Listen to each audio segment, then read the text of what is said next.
7 years old. We've been in lockdown because of the COVID-19 the last 2 months. So the question is, what happens when we play too much screen time? Mummy says it's bad. What do you think?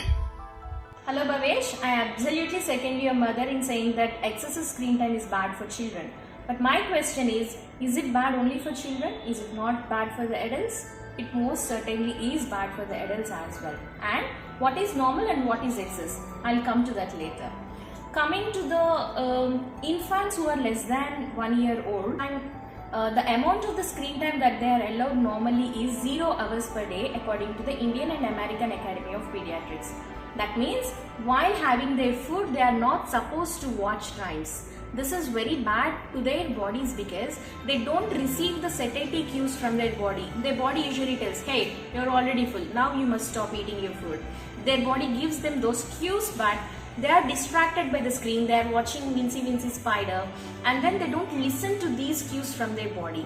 These are the infants who end up throwing, or if they don't throw, in the long run, these are the infants who develop obesity, overweight. They can't run around, they can't play saucer. They are predisposed to diseases like diabetes and hypertension. So, having screen time while eating food is seriously a very bad habit, whether it is in children or in adults. Second thing, it's not only food but also sleep that gets affected by excessive screen time. Many mothers come to me and say, oh, it is very difficult to put my little one to bed. He keeps running, especially in the night time, he becomes very hyper.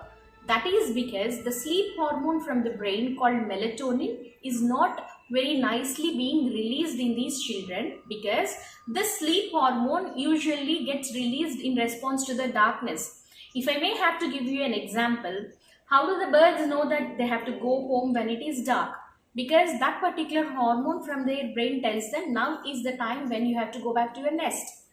In the children, when they are watching these screens very closely, when that blue light disturbs and interrupts their sleep cycle, the hormones do not release very well and they don't feel sleepy. So food gets affected, sleep gets affected, and then the attention span.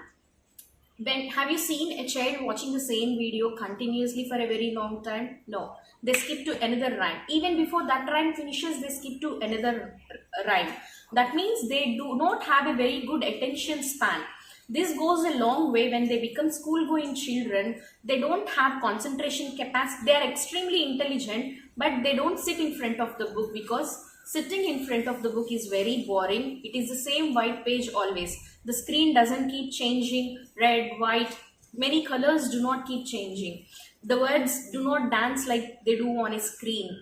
So they find studies very boring. When we are watching screen for a very long time, we forget to blink our eyes very frequently. So this leads to the dryness of eyes and the sensation of sand particles under our eyelids, and we start rubbing them very often.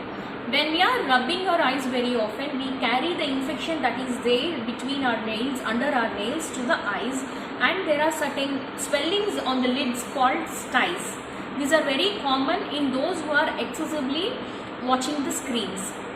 Even computer engineers, they do come a lot to the doctors with dry eyes.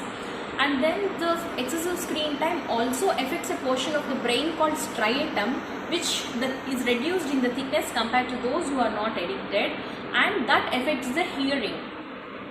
Normally also, those who are watching screen would prefer to have loud voices, and when certain communication is done at a very low volume, they cannot receive it very well.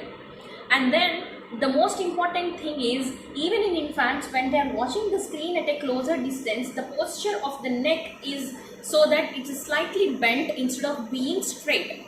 So on the long run, what happens? These are the children who are having X-ray changes in their spine called scoliosis. We don't want the child to be hunchbacked through the rest of their life, right? So having a straight spine is very important for being healthy. Scientists all over the world have done a small experiment to know how bad is the screen time to the child. They have taken MRI scans of teenage gamers who are addicted to playing games on the screen. And interestingly, they have found out that various portions of the brain's thickness has reduced in the gamers compared to the non-gamers.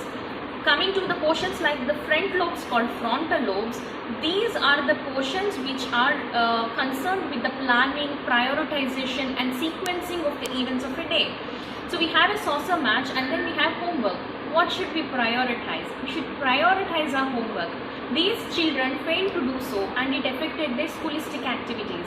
And then there are portions called limbic system which are connecting the two portions of the brain. And effect of the limbic system has led to the problems in the long-term memory of the child. They could not remember what they have studied. Bhavesh, I understand that this being the COVID season, most of your classes are online. So it is mandatory that you have to spend your time in front of the screens. It is the need of the day. But then when you are not into your academics, I don't want you to play games online. I know that you can't play saucer either, but then there are other games like chess, Chinese checker, Ludo, Scrabble. There are many board games, caroms. You can play something.